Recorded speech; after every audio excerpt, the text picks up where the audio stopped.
Números, capítulo 33 e o versículo 35 diz: Saíram de Abrona e acamparam em Ezion-Geber. Vamos continuar essas estações, o estudo dessas estações, hoje avançando para mais uma estação, que é Ezion-Geber. Aqui nós temos uma outra experiência espiritual. Como Paulo nos diz em 1 Coríntios, a respeito dessas jornadas do povo de Israel. Ele diz que essas coisas aconteceram como exemplo. Estas coisas foram escritas para nos admoestar. Foi para esse propósito que se escreveram essas jornadas. Elas foram escritas por nossa causa. Então você vê que aqui em Números capítulo 33 e o versículo 35, eles agora chegaram em Ezion-Geber. Se você olhar em um mapa dessa região, você vai notar que a partir de Abrona e Ezion-Geber, o povo de Israel começa a subir, ou seja, de Ezion-Geber, junto com Abrona. São duas jornadas que você tem que estudá-las juntas. É muito importante você juntar essas duas estações, porque você vai ter um quadro melhor, uma visão mais clara de toda essa região. Porque aqui vemos que Abrona é um ponto-chave, é uma inflexão no caminho. Essa estação Abrona, que significa encruzilhada, entrada, aqui onde várias vias desta região se cruzam. Então, aqui nós temos uma região muito importante, muito significativa do ponto de vista espiritual, porque Abrona nos fala do caminho da cruz. Então, a partir dali, eles tomam a direção para Canaã. Abrona é um lugar muito, muito interessante, muito importante também. Porque se você vinha da Arábia para Gaza, ou se vinha do Golfo de Acaba até o Canal de Suez, atravessando o norte da Península do Sinai, você também em direção ao norte até o Mar Morto para Jerusalém, por Arabá até Moabe, ou então se descer até a Península do Sinai, você vai ver que todos os caminhos, ou por que não dizer todos esses caminhos, passam por Abrona. Então essas duas estações estão intimamente ligadas. Suas experiências estão muito relacionadas uma com a outra. Os assuntos espirituais nessas duas estações se relacionam. Então agora quero convidar você a ler comigo Deuteronômio, o capítulo 2, os versículos 3 e depois os versículos 8 a 12. Vamos ler esses textos para que nós tenhamos uma visão clara desse quadro. Diz assim: Tendes já rodeado bastante esta montanha, virai-vos para o norte. Aqui nós temos aquela visão da montanha de Seir. Então você sabe muito bem que aqui nesta região eles ficaram 38 anos rodeando a montanha de Seir. Aí o versículo 8 diz: Passamos, pois, franqueando assim nossos irmãos, os filhos de Esaú, que habitavam em Seir, como o caminho de Arabá, de Elate, de Ezion-Geber. Viramo-nos e seguimos o caminho do deserto de Moabe. Então o Senhor me disse: Não molestes Moabe, e não contendas com eles em peleja, porque te não darei possessão da sua terra, pois dei a Ar em possessão aos filhos de Ló. Versículo 10 diz: Os Emins dantes habitavam nela, povo grande, numeroso e alto, como os Anaquins. Também eles foram considerados refaíns como os Anaquins, e os moabitas lhes chamavam Emins. Os oreus também habitavam outrora em Seir, porém os filhos de Esaú os desapossaram e os destruíram diante de si, e habitaram no lugar deles, assim como Israel fez a terra da sua possessão que o Senhor lhes tinha dado. Você nota que no versículo 10 tem a menção dos Emins, no hebraico significa terrores. Depois você vai ver os Anaquins. Todos esses povos eram gigantes. Então esses textos são uma referência panorâmica de todas essas estações aqui. Quando você lê o versículo 3 do capítulo 2 de Deuteronômio, você vai ver isso. Mas eu quero chamar a sua atenção para que você entenda que nestes lugares por onde eles vão cruzar até chegar à terra de Canaã, aqui nós temos uma região de gigantes, homens fortes. Você se lembra quando eles passaram lá por Ritma, que é a 15ª estação? Você se lembra quando Moisés tomou 12 espias e os enviou para supervisionar, para conhecer a terra de Canaã? E eles foram lá para espiar a terra. O texto, ou os textos relativos a Ritma estão em Números capítulo 12, versículos 16, e vai até o capítulo 14, versículo 39. E depois volta a ser contada em Deuteronômio capítulo 1, desde o versículo 19 até o versículo 40. E você vai lembrar que foi aqui em Ritma que Moisés enviou esses espias. Vamos ler os versículos 31 a 33 de Números capítulo 13, para que nós tenhamos uma visão clara desses versículos 8 a 12 aqui de Deuteronômio capítulo 2. Porém os homens que com ele tinham subido disseram: não podemos subir contra aquele povo, porque é mais forte do que nós. Olha esse versículo 31. Eles viram aqueles gigantes. Era um povo mais forte do que eles, segundo o relato desses espias. Versículo 32. E diante dos filhos de Israel infamaram a terra que haviam espiado, dizendo: a terra, pelo meio da qual passamos a espiar, é terra que devora os seus moradores. E todo o povo que vimos nela são homens de grande estatura. Versículo 33. Também vemos ali gigantes, os filhos de Anak. São descendentes de gigantes. E éramos aos seus próprios olhos como gafanhotos. E assim também o éramos aos seus olhos. Esta era uma região de gigantes. Então você vê que aqui em Ritma, que se evidenciou a natureza da visão espiritual deste povo. O quanto eles eram incrédulos em relação a Deus. Espiritualmente falando, a terra de Canaã nos fala da plenitude da vida de Cristo. E esses gigantes representam os principados e as potestades que se opõem ao povo de Deus para impedir que venhamos obter a nossa possessão em Cristo. Amados irmãos e irmãs, sabemos que estamos em uma guerra espiritual. Em Efésios capítulo 6, versículo 12, Paulo diz que a nossa luta não é contra carne e sangue, e sim contra principados e potestades, contra os dominadores deste mundo tenebroso, contra as forças espirituais do mal nas regiões celestes. Ou seja, que existem entidades rebeldes a Deus, que se opõem a Deus, mas como não podem fazer nada contra Deus, então atacam ao povo de Deus, tratando de impedir que o povo de Deus conheça mais a Deus, caminhe no caminho de Deus. A luta do povo de Deus, que é a igreja do Senhor Jesus, é contra esses governadores das trevas deste século. Então, quando o povo de Israel chegar ao deserto de Cádiz, isto é, a Ritma, eles se acovardaram diante desses gigantes, viram que não tinham força suficiente para enfrentá-los e vencê-los, e assim começaram a protestar e a murmurar, porque não tiveram fé em Deus. Mas graças a Deus, entre esses espias estavam Josué e Calebe. Diferentemente desses 10 espias, eles conclamaram o povo a marchar e avançar para possuírem a terra, porque eles olhavam para Deus. A fé é fundamentada para vivermos uma vida de vitória.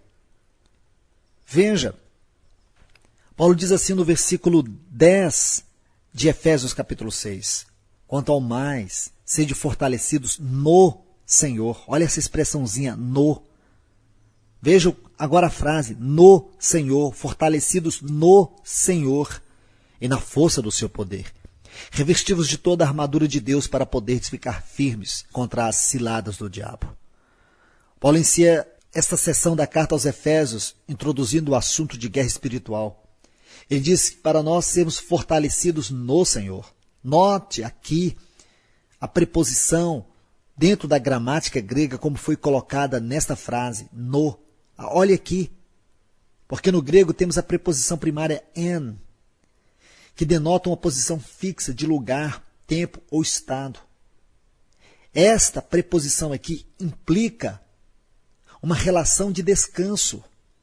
Esse descanso tem como fundamento aquilo que você estuda lá no capítulo 2 da Epístola aos Hebreus, quando você vai encontrar ali os detalhes, os fundamentos, os pilares que sustentam a tão grande salvação.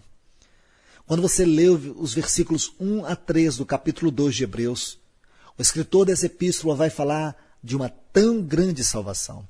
E quando você prossegue lendo esta maravilhosa epístola, você vai ver ali os pilares desta tão grande salvação. Precisamos entender a nossa posição em Cristo nessa salvação. E nessa posição é que nós vamos encontrar o verdadeiro significado da nossa vida espiritual. Nós vamos entender o que significa na nossa realidade, na prática da nossa vida, os efeitos desta salvação. Meus amados irmãos e irmãs, que o Senhor venha abrir os nossos olhos. Se nós entendermos o significado da salvação na nossa experiência cristã prática, nós vamos ver o quanto isso muda toda a nossa vida. Porque quando você estuda o capítulo 2 da Epístola aos Hebreus, você vai encontrar ali a crucificação do Senhor. Aliás, primeiro você vai encontrar a encarnação do Senhor Jesus. Depois você vai encontrar a crucificação do Senhor Jesus. Depois você vai encontrar a morte do Senhor Jesus. Depois a ressurreição e a ascensão. Todos esses fatos formam os pilares que sustentam esta salvação. Foi aqui que Deus nos colocou em Cristo. Foi aqui que Deus colocou você e eu em Cristo. Porque a luta de Satanás contra nós visa impedir que nós venhamos possuir, apropriar dessas realidades em nosso viver cristão prático. Nós necessitamos compreender claramente, profundamente, o que é esta salvação na nossa vida. Por não compreender o que é esta salvação, muitos cristãos são medíocres na fé, muitos cristãos são medíocres na prática cristã. Porque Satanás tem levado vantagem contra muitas pessoas hoje na igreja. Porque as pessoas não compreendem os fundamentos dessa salvação. Para essas pessoas, salvação está unicamente relacionada ao perdão dos pecados. Sim, a salvação está relacionada ao perdão dos pecados. Mas o perdão dos pecados é o primeiro degrau dessa tão grande salvação. A salvação ultrapassa a questão do perdão dos pecados. A salvação vai além da questão do perdão dos pecados. A salvação, ela nos eleva a uma posição muito alta, uma posição numa esfera espiritual, onde não há espaço para a mediocridade. Esta posição, ela é vivida em Cristo, assentados com Cristo nos lugares celestiais. Agora, nesse ponto, você tem que estudar os primeiros 6 versículos do capítulo 2 da Epístola aos Efésios. Porque o capítulo 2 da Epístola aos Hebreus, nós vamos contemplar o quê? Os aspectos objetivos da nossa salvação. E no capítulo 2, versículos 1 a 6 da Epístola aos Efésios, nós iremos encontrar os aspectos subjetivos. O que quer dizer subjetivos? Isso significa aquilo que é prático, aquilo que deve ser a sua experiência cristã prática, dia após dia. Os aspectos objetivos são os fundamentos, os fatos. Esses fatos são os fundamentos, a encarnação, a crucificação, a morte, a ressurreição e a ascensão e a glorificação do nosso Senhor. São os pilares, esses são os pontos doutrinários que sustentam a realidade espiritual da nossa salvação, como nós temos que vivê-la dia após dia neste mundo. Estamos sob ataque de Satanás. Ele tem nos atacado, porque ele sabe que não pode guerrear diretamente contra Deus, mas ele quer guerrear contra Deus em nós. Mas nós estamos colocados em Deus. Por isso que Paulo usa essa maravilhosa palavra aqui, no Senhor, fortalecidos no Senhor. É nele que nós estamos fortalecidos, porque nós, de nós e por nós, jamais conseguiremos vencê-lo. Mas em Cristo nós temos a vitória. A vitória de Cristo Jesus sobre o diabo, sobre a morte, sobre o inferno, sobre o pecado e o mundo, é a nossa vitória. E essa vitória é vida dentro de nós. Que Deus te abençoe rica e poderosamente com esta palavra.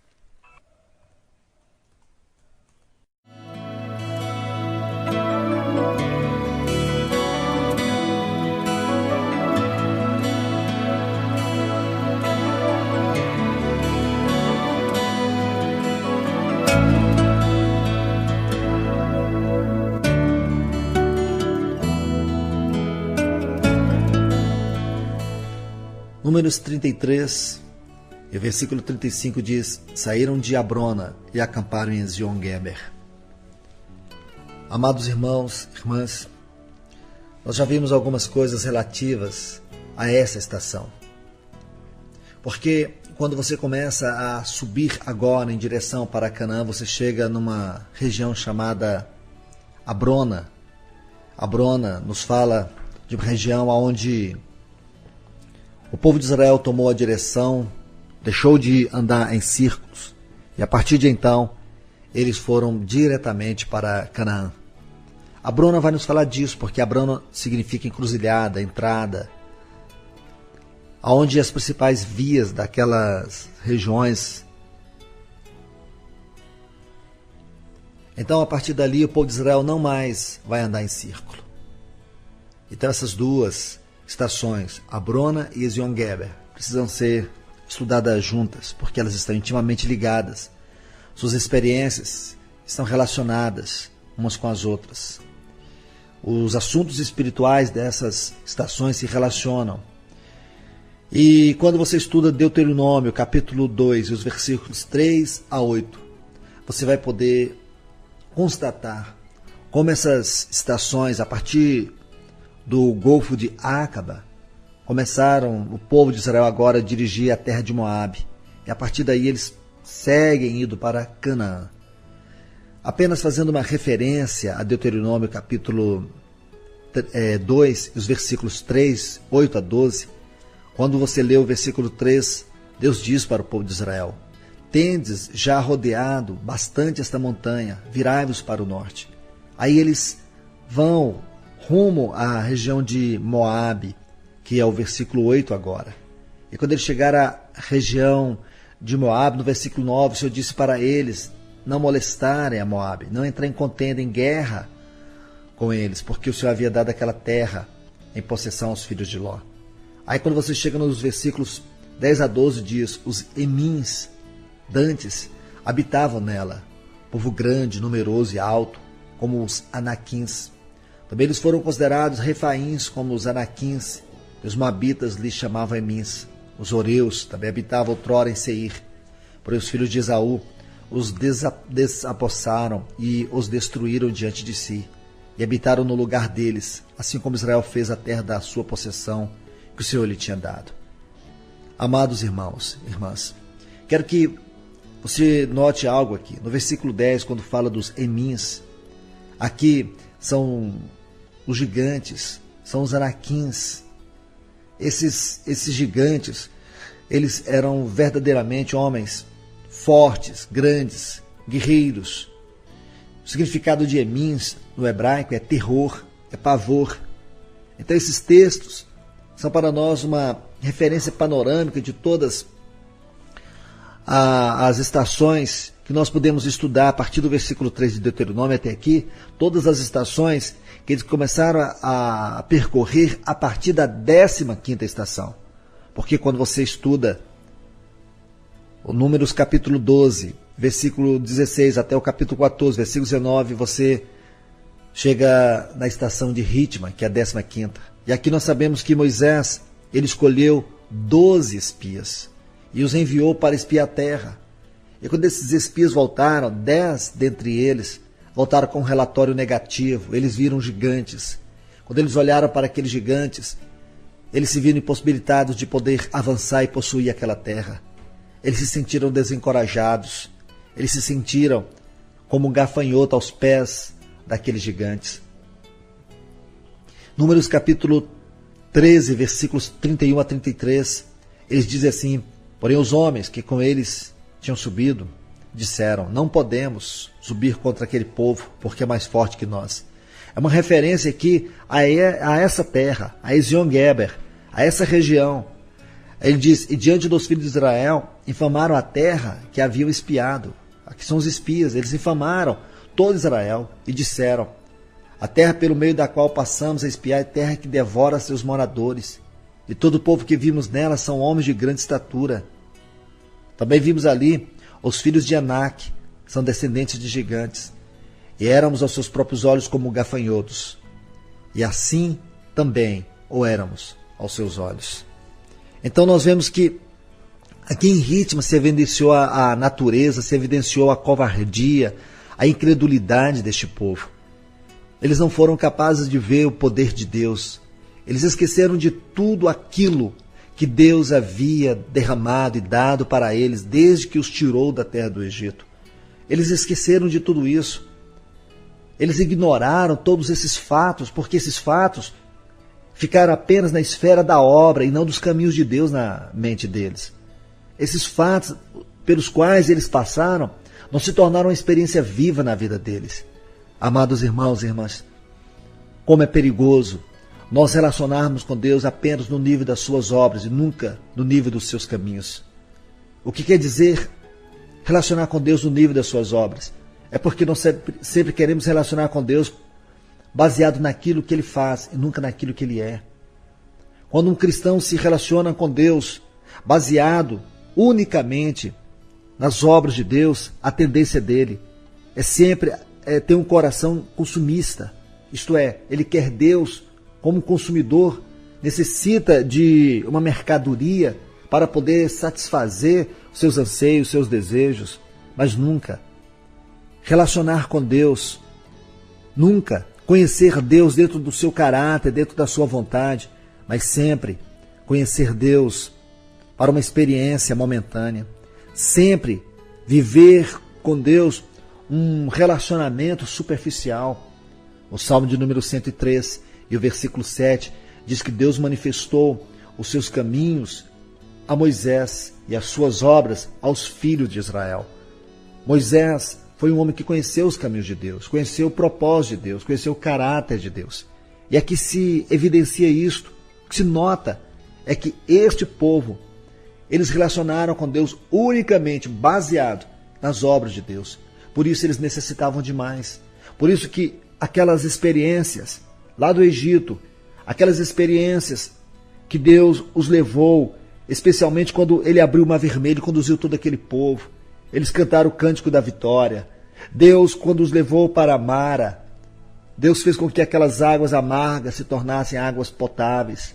Depois os conduziu para Elim, para aquele oásis, onde havia 70 palmeiras e 12 fontes. Depois os levou para Refidim e ali os sustentou com maná. E assim sucessivamente o Senhor foi sustentando, guardando, abençoando, protegendo, se revelando, mas nada disso se tornou experiência neles. Amados irmãos, se nós não somos capazes de permitir que as experiências espirituais, que os feitos de Deus se tornem experiência em nós, nós nunca seremos capazes de conhecer a Deus como Ele é. Se nós não conhecermos a Deus, se nós somos ignorantes quanto ao caráter de Deus, a culpa é nossa. Nós não temos o direito de sermos ignorantes.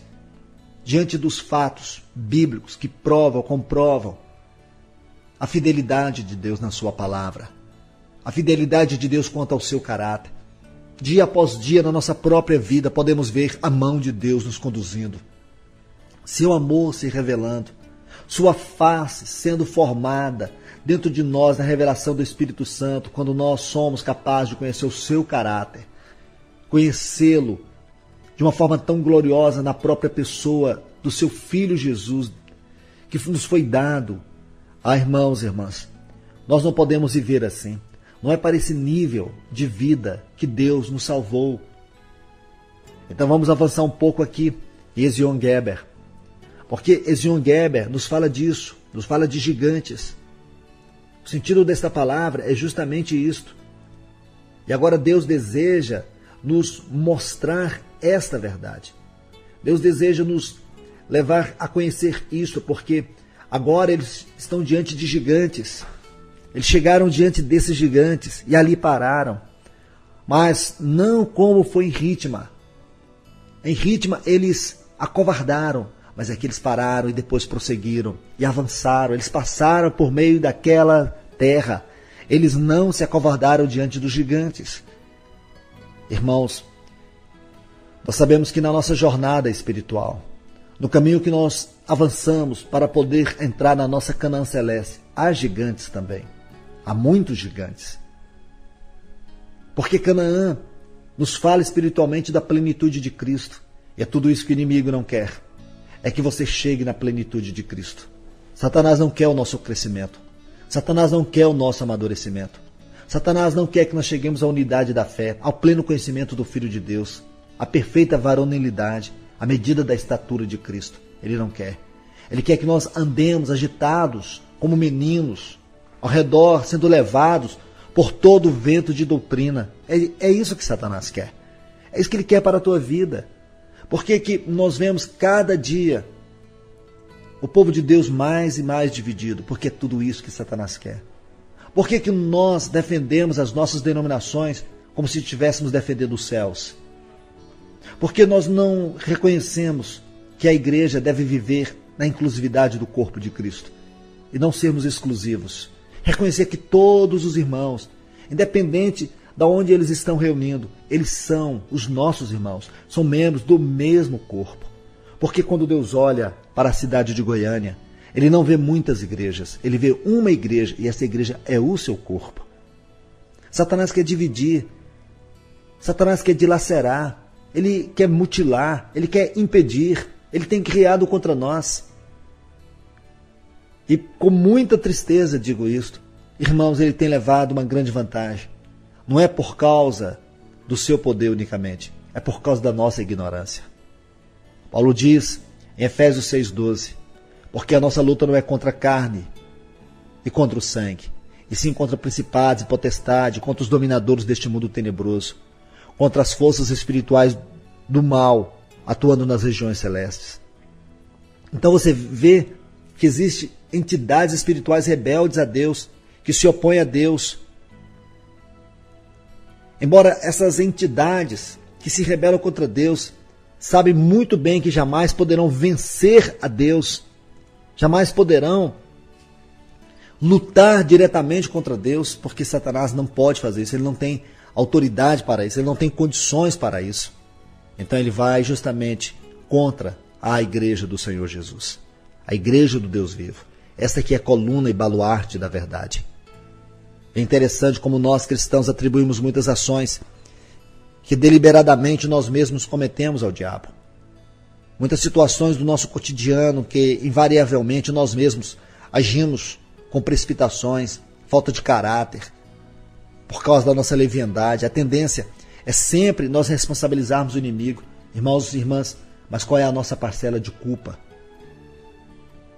Esse comportamento vira uma paranoia obsessiva na experiência da religiosidade popular de muitos cristãos. Sempre achamos que o inimigo está trabalhando contra nós. E de fato, ele está. De fato, ele é nosso inimigo.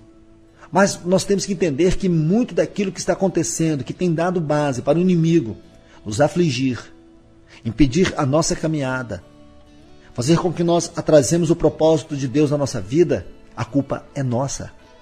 Somos nós que temos dado a ele toda essa evasão. Nós sabemos que ele trabalha, mas precisamos da luz da palavra de Deus. Precisamos compreender à luz da palavra de Deus que muitas coisas que nós cometemos é que abre essas brechas, que muitas coisas que nos ocorrem, a culpa diretamente é nossa. Nós precisamos atentar para uma experiência de Paulo, quando ele estava em um navio indo para a Itália, para depor perante César. Sabemos que essa foi uma viagem difícil. Os textos que correspondem a este episódio se encontram em Atos, capítulo 27, os versículos 1 a 26. Então, quando você lê todos esses textos, você vai chegar à seguinte conclusão. Os versículos 9 a 12 diz que Paulo advertiu o centurião sobre os perigos da viagem, mas o centurião ele deu muito mais crédito ao piloto e ao mestre do navio do que as palavras de Paulo. Agora preste atenção nos versículos 13 a 20, porque esses textos descrevem toda a tragédia que se deu por decorrência da negligência dos comandantes do navio. Eles não deram ouvidos à voz de Paulo.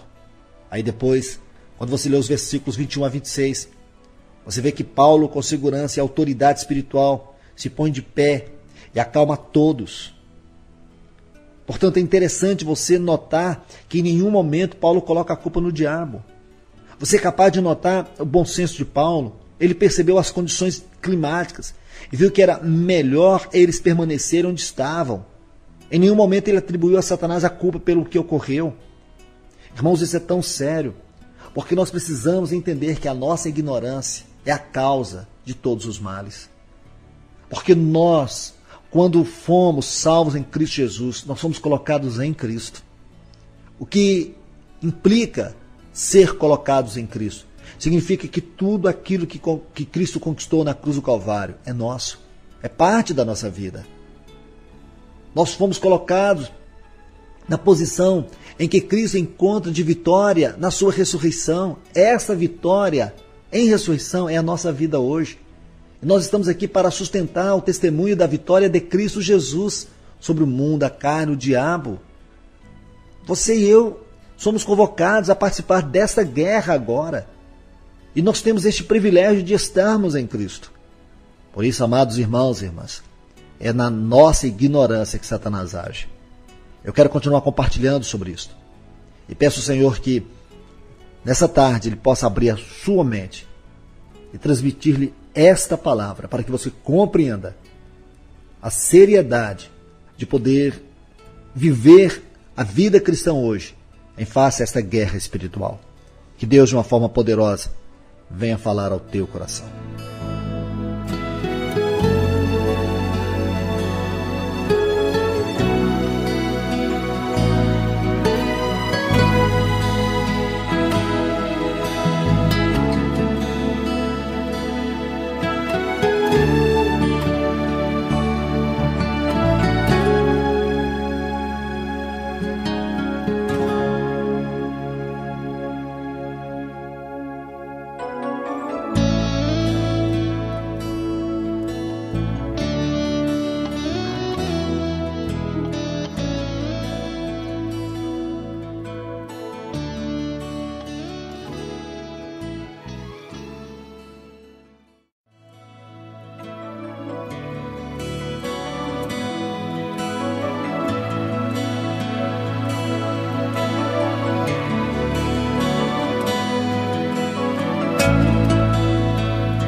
Vamos prosseguir estudando esta 32ª estação, que é Zion Geber. Agora, de uma forma maravilhosa, Deus vai conduzindo este povo para entrar na plenitude de Canaã. Aquilo que Deus prometeu a Abraão, agora Ele vai consumar nessa experiência do povo de Israel. Mas aqui, como já temos estudado, nós vemos que eles estão naquela mesma região onde aqueles 12 espias estiveram há 38 anos atrás. Lá no capítulo 13 do livro de Números, você vai ver que ali, na 15ª estação, que é Ritma, eles estiveram aqui, mas ficaram acovardados, amedrontados, porque essa é uma terra de gigantes. Irmãos e irmãs, há uma grande lição espiritual aqui. Nós estamos estudando sobre isso. Como Satanás, ele tem organização, uma organização que procura impedir que nós venhamos entrar na plenitude de Cristo. Porque Canaã nos fala da plenitude de Cristo. É isso que o diabo quer, impedir que você entre e desfrute da plenitude de Cristo. Satanás não importa com aquilo que nós estamos fazendo, contanto que aquilo que estejamos fazendo não seja de acordo com a vontade de Deus. Muitas pessoas estão fazendo grandiosíssimas obras. Muitas pessoas estão fazendo coisas extraordinárias. Muitas pessoas fazem coisas espetaculares, assombrosas, espantosas, do ponto de vista do sucesso. Meus irmãos e irmãs, o que nos resta saber é se essas coisas contribuem para o propósito de Deus. Essas coisas estão de acordo com a vontade de Deus. Essas coisas são para a glória de Deus, porque senão nós estamos edificando madeira, palha e feno. E tudo isso é tão perigoso, é tão sutil. Satanás sabe como nos distrair. É interessante como nós cristãos muitas vezes temos atribuído ações que deliberadamente nós mesmos cometemos ao diabo, por causa da nossa ignorância. E eu creio que analisar este assunto aqui neste tema de Zion Geber é muito importante. Como nós estamos envolvidos numa guerra espiritual. E eu creio que isso é muito sério para nós hoje. Porque muitas ações que nós temos cometido, nós atribuímos ao diabo, e a culpa é nossa, diretamente nossa, por causa da nossa ignorância. Muitas situações do nosso cotidiano, que invariavelmente nós mesmos agimos com precipitações, falta de caráter, leviandade. A tendência é sempre nós responsabilizarmos o inimigo. Esse comportamento tem virado uma paranoia no meio do povo de Deus. Nós precisamos ser libertos disso. Nós precisamos ser claros quanto a isso. Porque em nossa cultura religiosa é comum culpar o diabo pelos desvios de caráter, preguiça, prostituição, irresponsabilidade, adultério e tantas outras coisas que praticamos deliberadamente. Temos visto tantos dos nossos irmãos praticarem. E muitas vezes nós culpamos o diabo, nos escondemos de trás disso. No Evangelho de Marcos, no capítulo 7, os versículos 21 a 23, Jesus disse: porque de dentro do coração do homem é que procede os maus. A palavra maus aqui no grego é kakos. A palavra maus aqui fala de natureza perversa, pernicioso, destrutivo. Então, é de dentro do coração do homem que procedem uma natureza perversa, perniciosa, destrutiva. Então ele usa aqui a frase maus desígnios. A palavra desígnios aqui no grego é dialogismos, pensamentos, raciocínio interior, propósito. Então de dentro do nosso coração procede uma natureza perversa, perniciosa, destrutiva. E essa natureza ela tem um propósito, que é a prostituição, os furtos, os homicídios, os adultérios, a avareza, as malícias, o dolo, a lascívia, a inveja, a blasfêmia, a soberba, a loucura. Aí o Senhor Jesus diz: ora, todos esses males vêm de dentro e contaminam. A palavra aqui, contamina no grego, é koinoo, é tornar imundo, corromper o homem. Então o homem é contaminado por aquilo que está dentro dele, aquilo que é inerente à sua natureza caída. Veja, Paulo, em relação a esse mesmo ensino do Senhor Jesus, no capítulo 4, versículo 31 da Epístola aos Efésios, ele diz: longe de vós toda a cólera e ira, e gritaria, e blasfêmia, e bem assim toda a malícia. Então você pode ver, o ensino de Paulo é para que nós tenhamos consciência da natureza caída, do comportamento inadequado, ridículo, que muitas vezes tende a nos dominar. Nós necessitamos exercer discernimento. Irmãos, ainda quero citar para vocês 1 Coríntios capítulo 12, versículo 10. Paulo diz assim: a outros operações de milagres, a outro profecia, a outro discernimento de espírito. A palavra aqui para discernimento no grego é diacrisis, que significa ver ou conhecer distintamente. Então eu quero mostrar isso bem na prática. Vamos pegar um exemplo bíblico para que nós venhamos entender o que significa esse discernimento aqui. E juntar com esses textos que já temos lido aqui, de Marcos, para que nós venhamos ter um quadro lindo, com esse também de Efésios, capítulo 4, versículo 31, a gente poder ter um quadro bíblico de tudo isso. Em Atos dos Apóstolos, o capítulo 16, os versículos 6 e 7, diz assim: e percorrendo a região frígio-gálata, tendo sido impedidos pelo Espírito Santo de pregar a palavra na Ásia, defrontando Mísia, tentaram ir para a Bitínia, mas o Espírito de Jesus não permitiu. Então eu quero que você note aqui, em todos esses textos, algo maravilhoso. Então primeiro, volte, olhe lá atrás, lá em Marcos, capítulo 7, os versículos 21 e 23. Da onde procede a prostituição, os furtos, os homicídios, adultério, avareza, malícia, lascívia, inveja, blasfêmia, soberba, toda loucura? A Bíblia diz de dentro do homem. Porque lá, no seu interior, existem propósitos de uma natureza perversa, perniciosa, que tende a desagradar a Deus. E nós devemos considerar tudo isso como algo longe de nós. Nós não podemos praticar, nem tampouco aprovar essas coisas. Agora precisamos ter discernimento. Precisamos agir com discernimento para saber até que ponto é a nossa carne, Até que ponto é o diabo e até que ponto é o próprio Espírito de Deus. Porque, irmãos, nós precisamos exercer discernimento. Muitas vezes algo está acontecendo na nossa vida e nós achamos que é o diabo. Isso pode ser Deus, através do seu Espírito agindo, impedindo. Quantas vezes você fez um plano para viajar e não deu certo a viagem? Você acha que foi o diabo? Talvez tenha sido o Senhor para impedir uma tragédia na sua vida. Veja, no caso de Paulo aqui especificamente, no capítulo 16, os versículos 6 e 7 de Atos. Veja, ele estava percorrendo a região frígio-gálata e ali o Espírito Santo o impediu de pregar a palavra na Ásia.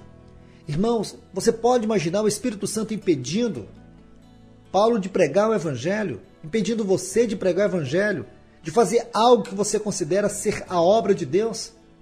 O Espírito Santo nos impede.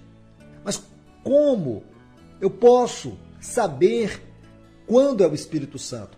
Quando é o diabo? Quando é minha carne? Para isso você precisa ter discernimento de espírito. Quantas vezes o Espírito Santo tem nos impedido de seguir nosso próprio caminho? Muitas vezes temos andado por caminhos que não vão glorificar o Senhor. O perigo é não sabermos exercer o discernimento correto e às vezes atribuir a Satanás aquilo que é o próprio Deus que está fazendo em nossa vida. Em muitas situações, Deus coloca impedimento. Se não temos discernimento espiritual vindo do alto, não podemos atribuir a Satanás o que o Senhor está fazendo, pois podemos nos encontrar lutando contra os céus. Imagine quantas vezes o Espírito Santo tem realizado algumas obras extraordinárias. Por isso, é importante você ter discernimento. Quando você lê Efésios capítulo 6, versículos 10 a 16, vemos que estes textos nos ensinam sobre o combate cristão. Como nós devemos estar preparados para esse combate. É uma grande necessidade saber que existe o inimigo por dentro e também um poder oculto que está sempre pronto a assumir o controle da nossa carne. Como diz Paulo, escrevendo aos Romanos, está sempre pronto para reinar em nosso corpo mortal. Ele diz lá no versículo 12 do capítulo 6, não reine, portanto, o pecado em vosso corpo mortal. Irmãos, o ensino de Paulo nesses versículos é que aquilo que você vai ver em todos os seus escritos, em todas as suas cartas, que a nossa luta é contra a carne, é contra o nosso eu. A nossa luta é contra o pecado que em nós habita. Mas aqui nesses versículos 10 até o 18, aliás, eu disse 16, mas até o 18 aqui de Efésios capítulo 6, ele vai dizer para nós que não é somente contra a carne que temos que lutar, mas sim contra principados, contra dominadores deste mundo tenebroso, contra as potestades, contra as forças espirituais do mal, agindo nas regiões celestes. Irmãos, irmãs, saiba de uma coisa. A vida cristã, em primeiro lugar, é uma luta, é uma vida de combate. Temos que lutar. Toda essa seção do capítulo 6 de Efésios é para nos ensinar sobre isso. Temos que saber que a vida cristã é uma guerra, que somos estrangeiros, em terra alheia, que estamos no território do inimigo. Precisamos vestir a armadura do Evangelho. Necessitamos vestir cada peça com oração. Paulo está exortando aos Efésios a que tratem de compreender algo da natureza do combate, em que todos nós estamos inevitavelmente envolvidos pelo fato de sermos cristãos. Mas, irmãos e irmãs, uma das coisas mais sérias neste assunto é a nossa ignorância com respeito aos poderes das trevas. Você pode ver que a igreja do Senhor Jesus, ela tem sido ignorante, e a ignorância do homem é a condição primária e essencial para o engano por espíritos malignos. A ignorância do povo de Deus nesse tempo a respeito dos poderes das trevas tem facilitado a obra de Satanás como enganador. Desde que estamos em Cristo, o diabo não pode nos matar, roubar e nem nos destruir, mas ele pode mentir, enganar e nos seduzir. É aqui que Deus deseja nos falar nesse tempo. Quando você lê esses textos, você vai ver claramente que é isso que Deus quer nos falar. Amados, olhe para a questão de Adão e Eva. Adão e Eva, em seu estado de pureza, não possuíam o conhecimento pleno do bem e do mal. A ignorância de Eva foi a condição propícia para o engano da serpente. Satanás, como o grande enganador que é por natureza, tem por propósito manter o mundo na ignorância a seu respeito. O que muitos cristãos não sabem, que por causa da sua ignorância quanto às artimanhas de Satanás, eles acabam ficando do lado dele. Veja, Paulo escrevendo a Timóteo, lá na sua primeira epístola, no capítulo 4, versículo 1, ele disse: Ora, o Espírito afirma expressamente que nos últimos tempos alguns apostatarão da fé. A palavra apostatarão aqui no grego é apisteme, é retroceder, é afastar-se, é abandonar a fé por obedecerem a espíritos enganadores e a ensinos de demônios. O perigo da igreja, meus amados, no fim dessa dispensação, foi predito como sendo especialmente no campo sobrenatural, de onde Satanás enviaria um exército de espíritos ensinadores para enganar todos os que estivessem abertos a ensinamentos por revelação espiritual e assim afastá-los, mesmo que eles não queiram, da plena aliança, da comunhão e da vida com Deus. Apesar dessa clara previsão profética, a igreja permanece em total ignorância quanto às artimanhas de Satanás. Há uma urgente necessidade de nós nos voltarmos para a palavra de Deus, para o evangelho pleno, genuíno, não o evangelho diluído, não o evangelho antropocêntrico, mas o evangelho cristocêntrico.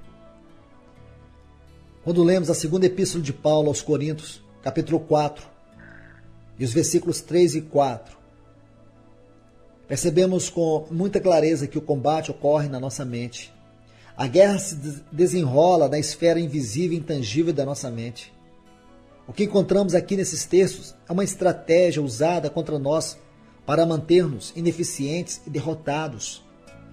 Quando nós éramos ímpios, nossa mente era o ponto central onde Satanás realizava toda a sua obra em nós. A nossa escravidão ao reino das trevas, ao reino de Satanás, era a partir da nossa mente. Na queda, a alma passou a governar o nosso ser. As faculdades da nossa alma são mente, vontade, emoção. A mente é a parte mais elevada da nossa alma. Por isso Satanás usa todas as suas artimanhas para conquistá-la. Meus amados, todos nós sabemos que o homem foi criado com 3 partes, corpo, alma e espírito. A alma está entre o espírito e o corpo. A alma é a nossa personalidade, o nosso ego. E a principal parte da alma é a mente. A principal faculdade da alma é a mente. As emoções e a vontade estão subordinadas à mente. As saídas e as entradas do homem dependem da sua mente. A saída é a sua expressão e a entrada é a sua receptividade. E Satanás sabe de tudo isso. Ele sabe como nos enganar. Ele sabe como nos manter cativos. Como nós precisamos da ajuda do Espírito Santo. Como nós precisamos ser guardados pelo Espírito Santo na palavra, na oração, na comunhão, para que nós tenhamos uma vida de vitória, uma vida de expressão, uma vida que verdadeiramente expresse Cristo, uma vida que verdadeiramente revele, manifeste que nós estamos vivendo a vida de vitória do Calvário, sustentamos a vitória de Cristo sobre Satanás. Nós não podemos viver uma vida apática, uma vida indiferente a isso. E por que não temos vivido tal experiência no nosso dia a dia? Sabe por quê? Porque temos sido ignorantes quanto às verdades celestes. Espero que Deus, nesse tempo, esteja abrindo os teus olhos e te fazendo compreender a seriedade deste assunto. Possa o Senhor estar tocando o teu coração, levando você a uma experiência profunda com Ele. Que Ele venha te abençoar, que Ele venha te ganhar mais e mais através da sua palavra.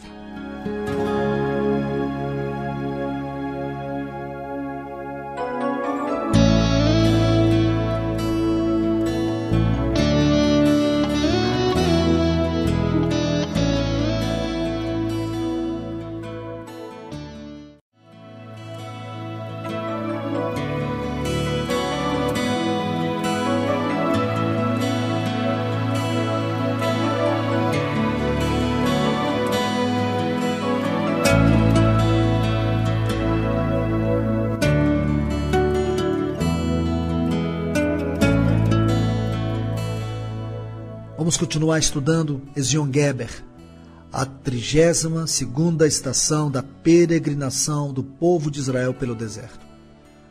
Eu quero ler 2 Coríntios capítulo 10 e os versículos 3 a 5. Esses textos dizem assim: porque embora andando na carne, não militamos. Olha essa palavra, militamos aqui no grego. Este termo é strateomai, está em serviço ativo, ser um soldado. Não militamos segundo, o termo segundo aqui é kata, de acordo com a carne. Então, ele diz, porque embora andando na carne, não estamos em serviço ativo, como um soldado, de acordo com a carne. Porque as armas da nossa milícia, a palavra milícia aqui no grego é estratégia, da nossa guerra, não são carnais e sim poderosas. O termo aqui grego para poderosas é dunatos, fala de poder em riqueza, de influência, virtudes cristãs, e sim poderosas, quer dizer, a nossa riqueza, a nossa influência, as nossas virtudes vêm de Deus. Ele diz, sim, poderosas em Deus, para destruir fortalezas. O termo aqui para fortalezas é oshuroma. Assim é esse texto no original grego. Fala de qualquer coisa em que alguém confia. Fala de argumentos, raciocínios, opiniões. Anulando, para destruir fortalezas. Anulando, o termo anulando aqui no grego é katairel, tornar sem efeito. Então, anulando em nós sofismas. Sofismas aqui é logismos, pensamento, razão, raciocínio vicioso, algo aparentemente correto e concebido com a intenção de induzir ao erro. Aí no versículo 5 ele diz, e toda altivez, o termo aqui significa orgulho, arrogância, altivez que se levanta contra o conhecimento de Deus e levando cativo todo pensamento à obediência de Cristo. Veja como fica a tradução correta desses textos conforme o original. Está assim, porque embora andando na carne, como soldados, nosso serviço ativo não é de acordo com a carne, porque as armas da nossa guerra não são carnais, sim poderosas em riqueza, influência e virtudes em Deus, para destruir qualquer coisa que alguém confia, seja argumentos, raciocínios e opiniões, tornando sem efeito em nós pensamentos ou qualquer raciocínio vicioso, aparentemente correto e concebido com a intenção de induzir ao erro, e todo orgulho e arrogância que se levanta contra o conhecimento de Deus, e levando cativo todo pensamento à obediência de Cristo. Amados irmãos e irmãs, esses textos são muito importantes, por isso fiz questão de analisar algumas palavras aqui conforme o original e fazer esta tradução desses textos de acordo com o original, para que nós possamos entendê-los. Porque se o inimigo conquista a mente de uma pessoa, ele conquista suas emoções, seus desejos e afetos. E esses textos estão intimamente ligados a essa verdade. Quando você fala de mente, você precisa entender que os incrédulos definem mente como sendo o cérebro ou a psique. O termo cérebro é para designar o órgão físico, a psique é para designar a parte psicológica.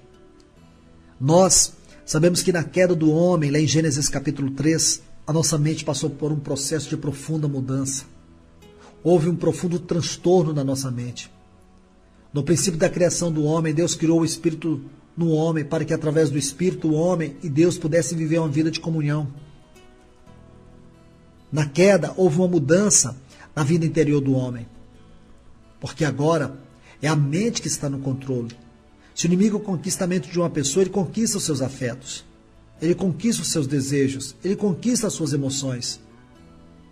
Quando você volta para Gênesis capítulo 2, você vê que Deus não criou um autômato controlado automaticamente pela sua vontade. O homem não era uma máquina dirigida por Deus, pelo contrário, ele possuía perfeita liberdade.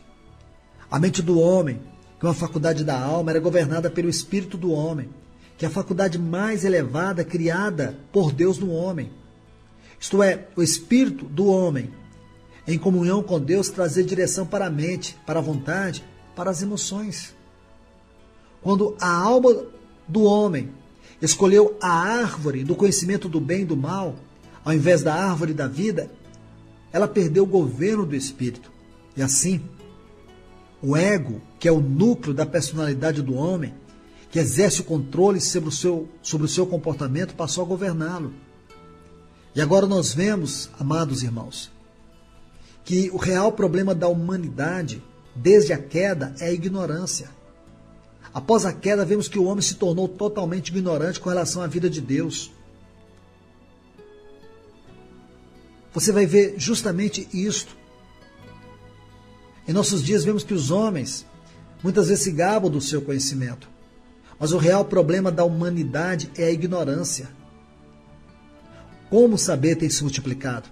Até parece que o homem sabe tudo. Embora a Bíblia, a palavra de Deus, nos mostra que o principal problema da humanidade é a sua ignorância. A primeira e principal realidade da qual os homens são ignorantes é em relação ao próprio Deus. O homem não conhece a Deus, não conhece os seus propósitos, a sua vontade. São ignorantes acerca do caráter de Deus. São ignorantes em relação do seu ser, ignorantes em relação aos seus atributos. Porque em nossos dias as pessoas gostam de gastar o tempo, muitas vezes, se gabando do seu conhecimento. Como dizia John Bunyan, nas feiras das vaidades. Por que será que os jovens gastam muito do seu tempo iludidos com essas bolhas de sabão? Porque é isso que significa a palavra vaidades. Essas vaidades que fogem e desaparecem tão repentinamente. Imagine como as pessoas estão presas a esse tipo de comportamento, sentimento, como as pessoas têm gastado suas emoções com essas coisas vazias deste mundo. A resposta é porque sua vontade, seus desejos, seus afetos foram profundamente estragados na queda. As pessoas não conhecem o melhor, elas não conhecem a Deus, por isso são tão vazias. Você vai ver que na queda o coração tornou-se endurecido e alienado. Há um texto que vai nos ajudar muito a compreender isto. Vamos ler Efésios capítulo 4. Vamos ler 2 versículos aqui que vão nos ajudar a compreender essa verdade. Os versículos 18 e 19 aqui de Efésios capítulo 4. Diz assim: obscurecidos de entendimento, alheios à vida de Deus por causa da ignorância em que vivem, pela dureza do seu coração, os quais, tendo se tornado insensíveis, se entregaram à dissolução, para com avidez cometerem toda sorte de impureza. Paulo diz que o homem foi profundamente afetado em sua mente. É isso que nós vamos ver aqui nesses textos, por causa da queda. Você vai ver que Paulo vai dizer justamente isso, que o homem se tornou alheio à vida de Deus, por estar alienado de Deus, o coração foi endurecido. Tudo que lemos nesses versículos 18 e 19 de Efésios capítulo 4, são características de um coração caído. O coração é considerado como centro e a sede dos afetos e das emoções. Nas Escrituras é geralmente entendido como centro da personalidade. E aqui podemos ver com toda clareza que Paulo está pensando especialmente nas emoções e nas sensibilidades da vida da alma. Quando Paulo fala no versículo 17 acerca da vaidade dos seus próprios pensamentos e obscurecidos de entendimento, Paulo está falando do intelecto. Aqui nesses 2 versículos, vemos uma série de frases devastadoras que descrevem a natureza caída e o viver de uma vida caracterizada pela vaidade, pelo engano do pecado, por um coração endurecido e alienado de Deus. Gostaria de analisar algumas dessas palavras. Quando ele diz obscurecidos de entendimento, tome a palavra obscurecidos. No grego, essa palavra significa ser coberto com trevas. É um termo que no Novo Testamento ocorre 8 vezes, é escotizo. Depois Paulo diz alheios à vida de Deus. Toma esta palavra alheios. Ela significa distanciar-se, excluído, uma pessoa estranha. Depois, ignorância em que vivem. O termo ignorância no grego é agnoia, significa falta de conhecimento, cegueira moral. Ocorre 4 vezes em todo o Novo Testamento esse termo. Dureza do seu coração. Aqui o termo é poroses, que significa o que se cobre com calo, bloqueio na capacidade de discernimento mental, percepção obstruída, o estado de mente insensível, obstinação. A ideia que se tem dessa palavra é petrificar, criar calo. Isto é, quando se forma uma espécie de calosidade, quando a pele fica grossa. Isso ocorre quando uma cobertura ou revestimento tornou-se espessa e dura, enrijecida e fibrosa. Esse é o sentido desta palavra aqui no Novo Testamento, e ela ocorre 3 vezes no Novo Testamento.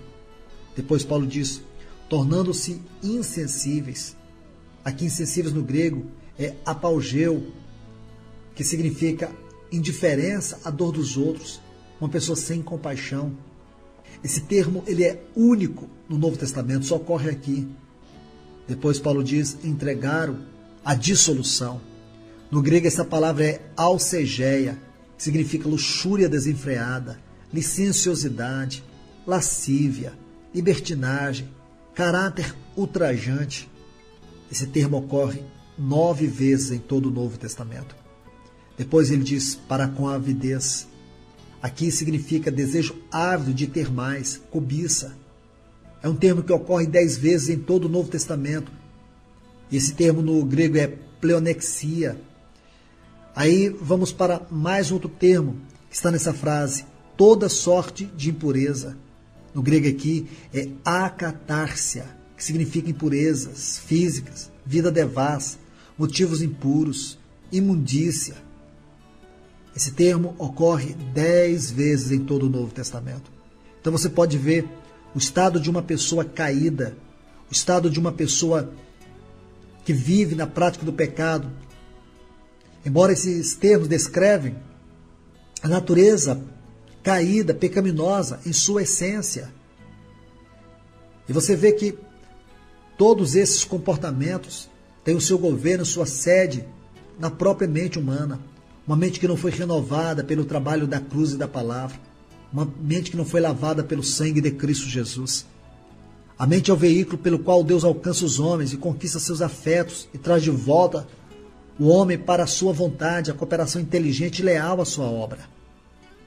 Assim também nós temos que entender que da mesma forma, a mente é um instrumento que Satanás encontra para realizar seus esquemas e reconquistar o controle da vida de uma pessoa. O propósito de Satanás é levar a mente de volta para o cativeiro, de modo que, se um cristão ele não vive uma vida cristã adequada, ele permite se tornar um escravo passivo, inconsciente, e Satanás assim estará governando suas ações. Tiago, no capítulo 4, versículo 1, ele diz, de onde procedem as guerras, contendas que há entre vós? Meus irmãos e irmãs, eu quero que vocês notem aqui uma preposição primária que está na frase há entre vós, apenas entre.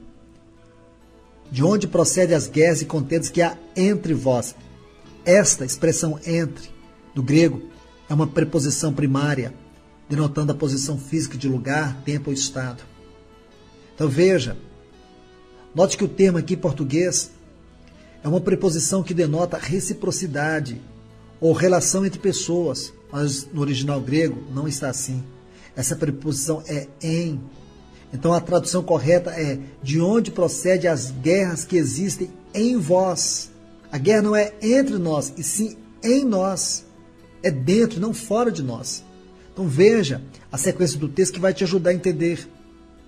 Diz assim, prazeres que militam na vossa carne. Então como que está o texto no original? De onde procedem as guerras e contendas que existem em vós? Aí você vai ver, nos prazeres que militam na nossa carne. Quais são os aspectos práticos dessa escravidão passiva? Você vai ver através das palavras proferidas, ações realizadas quase que cegamente por impulsos ou na confusão súbita dos sentimentos, velhos hábitos que tinham cessado se manifestam novamente e pecados que tinham sido vencidos reconquistam seu poder. Então você vê que muitos cristãos, eles passivamente estão sendo governados em suas ações, sentimentos, afetos, pelo próprio diabo. Assim você vê os velhos hábitos, os pecados, novamente tomando conta da estrutura do ser de uma pessoa cristã. Há algumas atitudes que outrora as pessoas tinham vencido, elas, na prática agora, essas pecaminosidades passam a agir na vida dessa pessoa. muitas vezes, práticas tomam de assalto subitamente o comportamento de um cristão, induzindo-o a se tornar uma vítima passiva de ações malignas. Amados irmãos, quando os espíritos malignos conseguem ter acesso à vida de um cristão, por meio das bases que lhe foram dadas por brechas, como podemos ver aqui nesses textos, nós vemos que os sintomas de sua presença podem ser reconhecidos de acordo com o grau de possessão e o local onde se localizam todas essas manifestações malignas, seja no íntimo, seja na mente, nas faculdades onde a influência dessas manifestações se tornam expressões evidentes no comportamento de um cristão. E eu creio que isso deve ser algo para que nós venhamos ter consciência que Satanás, ele apenas espera uma brecha que exista dentro de nós, como está nesse texto de Tiago. Ele apenas espera que nós venhamos dar a mínima brecha para ele entrar e causar toda a tragédia, todo o desastre no nosso comportamento, na nossa fé, na nossa vida cristã. Que nós venhamos entender que o objetivo desses espíritos malignos é impedir que você desfrute da plenitude de Cristo. Viva uma vida cristã superficial, uma vida cristã na periferia. Agora saiba, Deus tem provido para nós armas suficientes para que nós venhamos viver uma vida cristã vitoriosa. Que você possa entender isto, que você possa estar certo disso. Volte o seu coração para Deus e para a sua palavra e permita que Ele trabalhe na tua vida. Permita que Ele te ajude. Permita que o Espírito Santo ajude você através da palavra, através do Evangelho, através da oração, a ter uma vida que corresponda, uma vida que esteja à altura da mensagem cristã. E assim você estará fortalecido para vencer a Satanás em todas as circunstâncias. Que Deus te abençoe.